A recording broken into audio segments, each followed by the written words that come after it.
Hello everyone. आज की ये वीडियो नीट 2024 या री नीट के रिलेटेड नहीं है, बल्कि आज की ये वीडियो बिल्कुल नीट 2025 वालों के लिए है। जब मैंने अपनी तैयारी 2022 में शुरू की थी, मतलब 11th के साथ, तो 11th और 12th, तो 11th में मैं पूरा यही सोचता रहा था कि मुझे कौन सी बुक्स चूज़ करनी चाहिए या मुझे किस टीचर से पढ़ना चाहिए, मुझे कहाँ कोचिंग करनी चाहिए। यही सब सोचने में मेरा 11th गुजर गया था। और सही मानों में मैं बताऊं तो मुझे जनवरी में, यानी अभी 12th के जनवरी में मुझे पता चला था कि सही बुक्स कौन सी और मुझे कौन सी चूज़ करनी चाहिए। मैंने बहुत सारे मॉड्यूल्स कर लिए, बहुत सारी बुक्स कर ली थी, एनसीईआरटी पढ़ ली, सब कुछ कर लिया था, लेकिन फिर भी वो सेटिस्फैक्शन नहीं मिला, क्योंकि कुछ ना कुछ क्वेश्चंस रह जाते थे जो कि नहीं हो पाते थे। लेकिन एट लास्ट, मतलब नीट 2024 में मेरे 685 आए 12th के साथ। तो फिर जो क्वेश्चंस गलत हुए तो वो मेरे वैसे गलत हुए जिसका मुझे थोड़ा सा पता था, लेकिन थोड़े डाउट में रहकर मेरे गलत हो गए। ठीक है, तो वैसे क्वेश्चंस गलत हुए। वरना अगर रियल में बात की जाए तो 685 लाने के लिए मैंने कौन कौन सी बुक्स चूज़ की थी वो सारी मैं आपको इस वीडियो में बताता हूँ। तो मैंने जैसा ये कहा कि बहुत सारे मॉड्यूल्स मैंने चूज़ किए थे। तो जैसे कि सबसे पहले तो मैं पीडब्ल्यू के मॉड्यूल को दिखाऊंगा, पीडब्ल्यू नीट फिजिक्स की। ठीक है, PW NEET physics, PW NEET biology हो गया, इसी तरह से पीडब्ल्यू के केमिस्ट्री के मॉड्यूल्स हो गए, बहुत सारे मॉड्यूल्स, मतलब कि इतने मॉड्यूल्स हैं, ये सारे इतने मॉड्यूल्स हैं, और ये सारे मॉड्यूल्स मैंने चूज़ किए थे। और फिर उसके बाद ये मॉड्यूल्स करने के बाद मैंने कोचिंग के मॉड्यूल्स किए, फिर अजीब तरह के जेई के एडवांस के, उसके पीवाईक्यू सब कर डाले थे, लेकिन फिर भी वो मतलब नीट वाली फीलिंग नहीं आ रही थी। मैंने अपने नोट्स मतलब जितने भी बनाए थे, ये तो थोड़े ही से नोट्स हैं और ये थोड़े ही से मॉड्यूल हैं, वरना पूरा रैक भरा हुआ है। लेकिन उसके बाद जब मुझे जो बुक्स मिली जिनसे मैं समझ गया कि हाँ, नीट के लिए अगर इन बुक्स को चूज किया जाए तो बिल्कुल बेस्ट रहेगी। तो मैं सब्जेक्ट वाइज बिल्कुल क्लियर बात करता हूँ कि आपको सबसे पहले चाहिए कि बायो के लिए, बायो में सबसे पहले मैं बात करूँ तो बायो के लिए आपको ये एनसीईआरटी के अलावा आपको कुछ नहीं चाहिए।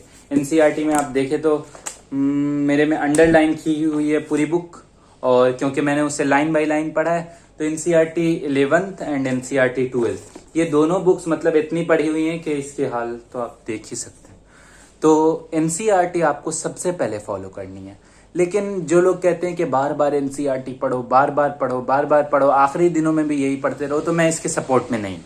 क्योंकि एनसीईआरटी आपको हाफ ईयर तक पढ़नी है। जैसे कि हाफ ईयर मतलब कि जब 6 महीने बचे हो या 4 महीने बचे हो नीट में, जैसे जनवरी, फरवरी, मार्च, अप्रैल, तो ये जनवरी में आने के बाद आपको एनसीईआरटी धीरे धीरे छोड़नी है, फिर एनसीईआरटी नहीं पढ़नी है। क्योंकि एनसीईआरटी में एक चैप्टर 15 पेजेस में, अगर आप 15 पेजेस मतलब आप 10 बार पढ़ लेते हैं, 20 बार भी पढ़ लेते हैं, मैंने खुद 10 बार शायद पढ़े होंगे, तो अगर आप 10 बार भी पढ़ लेते हैं ना, फिर भी आपको 15 पेजेस पढ़ने में जो टाइम लगता है मिनिमम 20-30 मिनट तो लग ही जाएंगे आपके, 20-30 मिनट तो लग ही जाएंगे। और एक चैप्टर करने में अगर आप 20-30 मिनट दे देंगे तो फिर ये आपके लिए लास्ट के टाइम पे बहुत बुरा होगा, क्योंकि फिर आप रिवाइज ही नहीं कर सकते हैं। तो वहां पर काम देता है कि आपको बायो के एनसीईआरटी तो पहले पढ़नी है, स्टार्टिंग में आपको यही पढ़नी है, बस यही पढ़नी है। ठीक है, और अंडरलाइन करना, उसको बार बार पढ़ना है कि लाइंस बिल्कुल ध्यान में आ जाए कि अगर CO2 plus H2O equals to H2CO3 बोला जाए तो आपको लाइन, पेज किस तरफ लिखा हुआ है, राइट साइड लिखा हुआ है, कितने लाइन के बाद लिखा हुआ है, कौन सा एंजाइम है, सब आपको याद रहना चाहिए अगर ऐसा बोला जा रहा है। तो ये हुई बात किसकी, के एनसीईआरटी बायो की। अब अगर हम बात करें कि अगर टेक्स्ट बुक के अलावा अगर हम देखें तो आपको मॉड्यूल कौन सी सॉल्व करनी है या फिर कौन से एक्स्ट्रा बुक्स चाहिए, तो बायो में अगर क्लियर बात बताऊं तो आपको रियल में कोई बुक चाहिए ही नहीं होती है। सही बातों में तो यही है। मैंने इतने सारे मॉड्यूल्स किए, लेकिन मुझे बाद में पता चल गया कि बायो में क्या ही आएगा, मतलब बायो में जो ये लिखा है, जो आपके नोट्स में लिखा है वही आएगा। ऐसा नहीं कि फिजिक्स की तरह कोई उल्टा क्वेश्चन बना दिया जाए या फिजिकल केमिस्ट्री की तरह कोई उल्टा क्वेश्चन बन जाए, ऐसा कुछ नहीं होता है कि आपको प्रैक्टिस चाहिए। आपको बस चाहिए तो जितना से ज्यादा आप ध्यान में रख सकते हो उसे, या फिर अगर आपको प्रैक्टिस करनी है तो जैसे मैंने की थी लास्ट में, जो मुझे सबसे बेस्ट बुक लगी मैं सिर्फ वही दिखा रहा हूँ, वरना बहुत सारे बुक्स हैं जो मैंने किए। तो एनसीईआरटी वर्ड टू वर्ड किया था मैंने। आप एमटीजी भी ले सकते हैं, एमटीजी भी बहुत अच्छी बुक है। MTG ले सकते हैं, या फिर बायो हैक जो है पार्थ गोयल सर की, तो पार्थ गोयल सर की बायो हैक ले सकते हैं। वरना मुझे पर्सनली ये इसलिए अच्छा लगा NCERT वर्ड टू वर्ड, क्योंकि इसमें वर्ड बाय वर्ड मतलब सारे क्वेश्चंस हैं, और इसमें जो सेक्शंस बनाए गए हैं ना कि इजी, फिर इजी से मीडियम, फिर मीडियम से हार्ड, तो वो बहुत अच्छे। मतलब लास्ट का सेक्शन ऐसा है कि एक क्वेश्चन में आपका पूरा चैप्टर रिवाइज हो जा रहा है, ऐसा है। तो इस वजह से NCERT वर्ड टू वर्ड मेरे लिए मतलब, मैंने कब ये जितनी भी बेस्ट बुक्स बता रहा हूँ ये सारी जनवरी के बाद मैंने खरीदी थी, और वही 2 महीने में मैंने उसे कवर किया था। तो NCERT वर्ड टू वर्ड बहुत अच्छी बुक है बायो के लिए, ठीक है।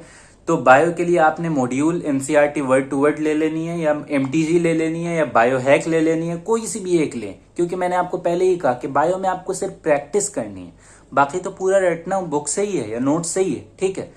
तो ये रही बात मॉड्यूल की, और ये रही बात NCERT की, ठीक है।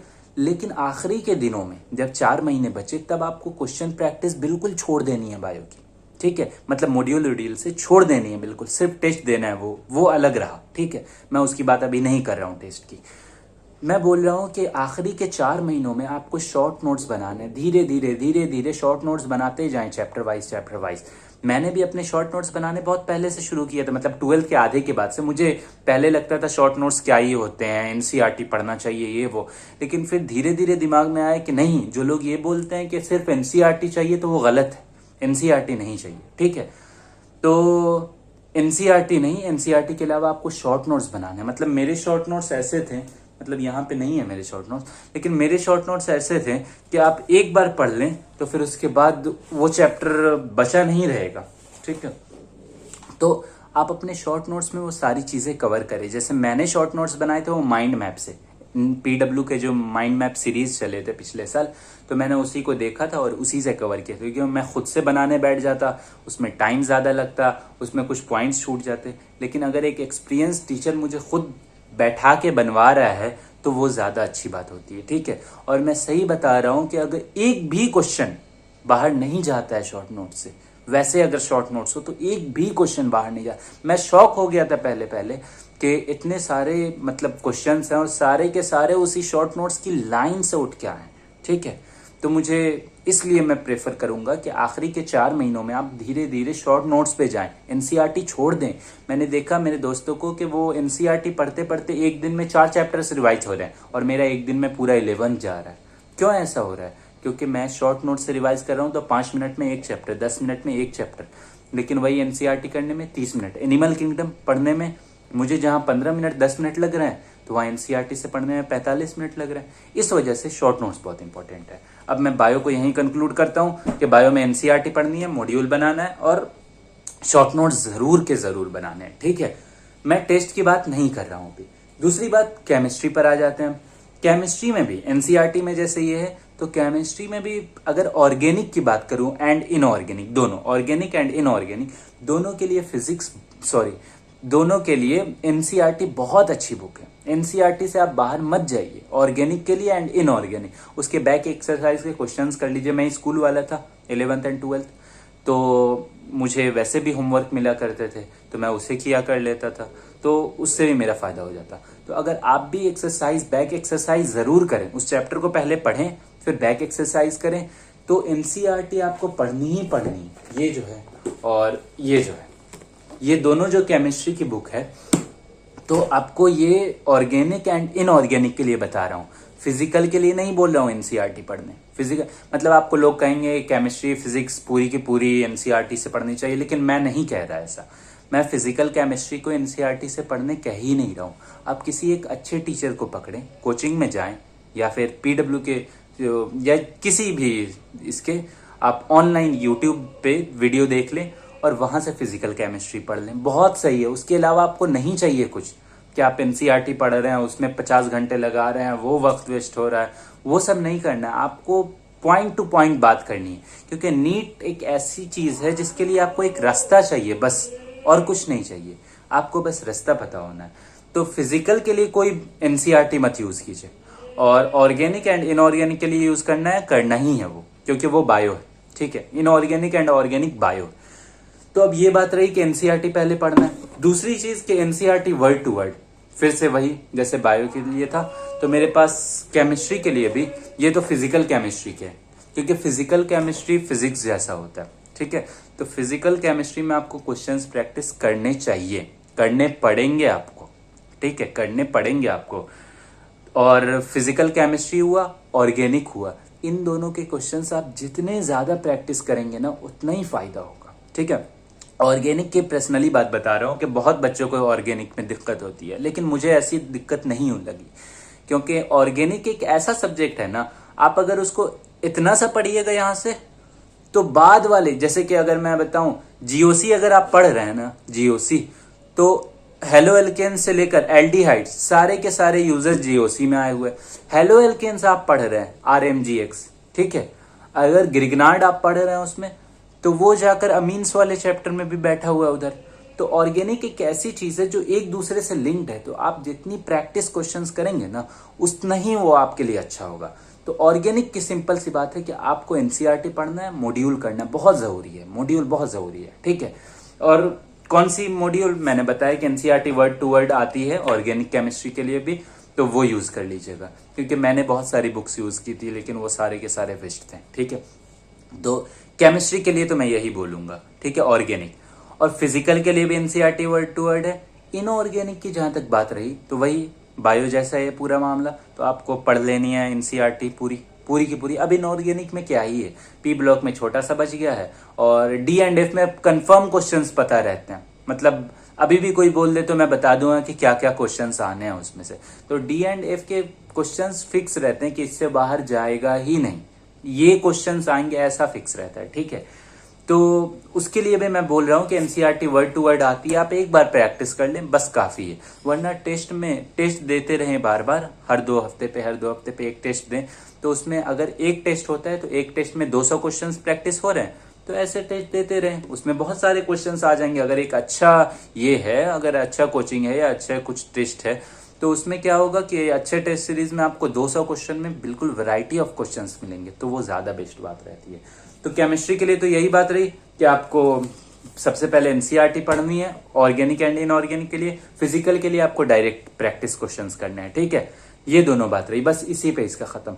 हाँ, कुछ चैप्टर्स ऐसे आते हैं केमिस्ट्री में, जैसे इक्विलिब्रियम हो गया, थर्मोडायनेमिक्स हो गई, जीओसी हो गया, और हाइड्रोकार्बन्स, और ये जो है हाइड्रोकार्बन्स हो गए, और हेलो एल्केन्स हो गया, और ये जितने भी मेन टॉपिक्स हैं ना, उन सारे के हो सके तो शॉर्ट नोट्स बना लीजिए। मैंने बनाया था तो मुझे रिवीजन करने में बहुत आसानी हुई थी। वो सब अगर आपके पास शॉर्ट नोट्स होंगे तो आप अगर अभी भी रीनीट हो जाए तो मैं एक दिन में पूरा सिलेबस रिवाइज कर सकता हूँ, इतना है, ठीक है।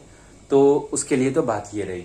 और फिर उसके बाद अगर लास्ट में मैं सबसे इम्पोर्टेंट बात करूँ फिजिक्स के लिए, ठीक है, तो फिजिक्स में बहुत कंफ्यूजन रहती है। मैंने खुद बहुत सारे मॉड्यूल्स कर लिए थे, बहुत सारे जेई एडवांस तक के मॉड्यूल्स कर लिए थे, ठीक है, बट एचसी वर्मा नहीं किया था, लेकिन बहुत तगड़े तगड़े मॉड्यूल्स कर लिए। लेकिन बाद में पता चला सब फालतू है नीट के लिए। नीट वैसा कभी पूछ ही नहीं सकता है।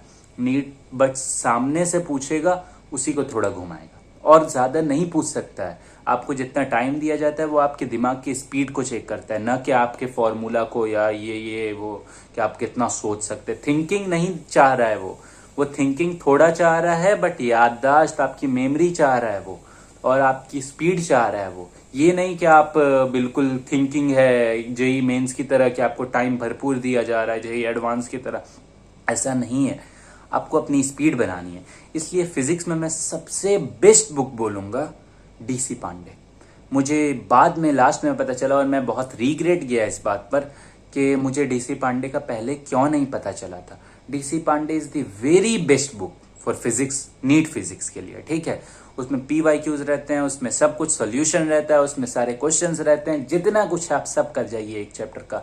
मैं गारंटी दे सकता हूं अगर आप वो बुक अच्छे से कर लेते हैं, उसके अलावा आपको फिजिक्स का कोई क्वेश्चन रोक ही नहीं सकता है। मेरे 180 में से 175 आए हैं फिजिक्स में। तो डीसी पांडे एक ऐसी बुक है जो मतलब करने के बाद आपको कोई फिजिक्स में रोक ही नहीं सकता है, ठीक है। तो फिजिक्स में आप अगर करना है तो एनसीईआरटी बिल्कुल मत पढ़िए। मैं डायरेक्ट कह रहा हूँ ये बात, मैंने आज तक टच नहीं की है। टच करने का मतलब है कि टच की है, लेकिन मैंने आज तक नहीं पढ़ी है। नहीं बैक एक्सरसाइज करने किया हूँ। एक बार करने बैठा था, वो भी बोरिंग लगा मुझे, मैंने बंद कर दिया। वो जेई एडवांस लेवल के होते हैं, सही मानो में वो जेई एडवांस लेवल के होते हैं, या जेई मेन से ऊपर रहते हैं थोड़े।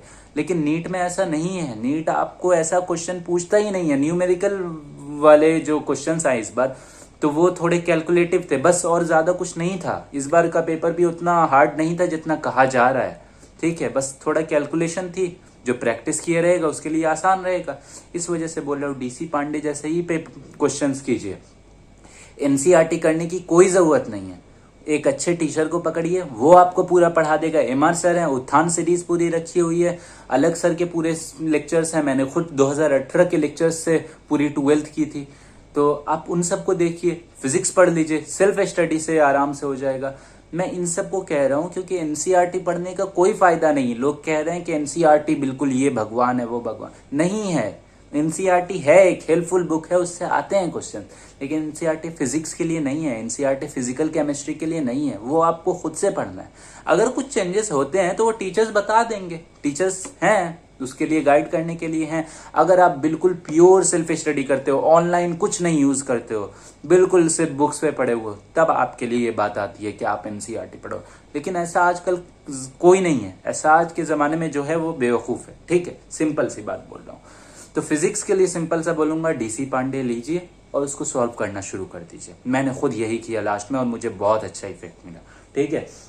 और जब पूरा मॉड्यूल हो जाए, एनसीईआरटी हो जाए किसी एक चैप्टर का, तो उस चैप्टर का टेस्ट लेने के लिए टाइमर लगाइए। और उसके बाद 35 इयर्स नीट बायो के हैं, 35 इयर्स नीट फिजिक्स के, 35 इयर्स नीट केमिस्ट्री के। ये जो पीवाईक्यूज है ना, अगर आपको 2000 से पहले का दिखता है, आपको 2000 से पहले के क्वेश्चंस वो इग्नोर कर सकते हैं। 2000 के बाद के जो क्वेश्चंस हैं वो थोड़े करने पड़ेंगे आपको। 2010 के बाद के तो करने ही पड़ेंगे आपको, ठीक है, क्योंकि उसके बाद कोई कट नहीं। और फिजिक्स में ज्यादा कट नहीं हुआ है, नहीं केमिस्ट्री में। बायो में कट हुआ है, वो अलग बात है, ठीक है। बायो में पहले लेवल हार्ड आता था, वो अलग बात है। इसलिए मैं बोल रहा हूँ, जैसे कोई चैप्टर खत्म हो जाए आप टाइमर सेट कीजिए। जैसे टाइमर सेट कीजिए और क्वेश्चन करना शुरू कीजिए, जैसे आप एग्जाम हॉल में करते हो, ठीक है। बायो के पीवाईक्यूज या फिजिक्स केमिस्ट्री के पीवाईक्यूज ऐसे कीजिए जैसे आप एग्जाम हॉल में कर रहे हो, क्योंकि वो एग्जाम हॉल के ही क्वेश्चंस हैं, ठीक है, और वैसे ही आते हैं, ठीक है। और अगर आपके पीवाईक्यू में एक भी गलत हो रहे हैं इतना कुछ करने के बाद, तो फिर क्वेश्चन मार्क आ जाता है चैप्टर पर। इसलिए आपको बिल्कुल फास्ट करना होगा। देखना है क्वेश्चन, तुरंत सॉल्व करना है, देखना है, तुरंत सॉल्व करना है। और नीट में आपको वो नहीं मिलता है कि एक ब्लैंक पेपर दिया जाए, उस पर कैलकुलेशन करे आराम से, नहीं, आपको पेपर पर ही पूरा कुछ करना है। इस वजह से आप अपनी आदत बनाइए कि छोटे से में या बिना देख कर ही क्वेश्चन सॉल्व हो जाए, ऐसी आदत डालिए तो ही हो पाएगा, ठीक है। तो लास्ट में पीवाईक्यूज करना बहुत इंपॉर्टेंट है, बहुत ज्यादा इंपॉर्टेंट है, ठीक है। तो सबसे पहले आपको एनसीईआरटी करनी है, फिर मॉड्यूल करना है, और लास्ट में टेस्ट के लिए आपको पीवाईक्यूज करने। ये 3 चीज कर लेने, आपको फिर कोई और जरूरत पड़ेगी नहीं। सेल्फ स्टडी के लिए इससे बेहतर स्ट्रेटजी हो ही नहीं सकती है। और इसके बाद आपको ये स्ट्रेटजी की वीडियो मत देखिएगा, क्योंकि फिर आपका ये वेस्ट ऑफ टाइम होगा। आप लग जाइए एक दिन में, टाइम देख के मत पढ़िए। आपको एक एम होना चाहिए कि इस चैप्टर के मॉड्यूल इतने क्वेश्चन 100 हैं तो आज मुझे 50 कर ही लेने हैं। इतना एम बनाइए और कीजिए। एक दिन में तीनों सब्जेक्ट कीजिए। एक दिन में एक सब्जेक्ट कर रहे हैं तो पूरा चैप्टर कर डालिए, लेकिन कीजिए। टाइम देखकर बिल्कुल मत पढ़िए। अगर आपका एम नहीं पूरा हुआ है तो मत सोइए। आपका एम पूरा हो गया है तो गेम खेलते रहिए बैठकर, उससे कोई फर्क नहीं पड़ता कि आप क्या कर रहे हैं, बस आपका एम पूरा होना चाहिए। थैंक यू एवरीवन, मिलते हैं नेक्स्ट वीडियो।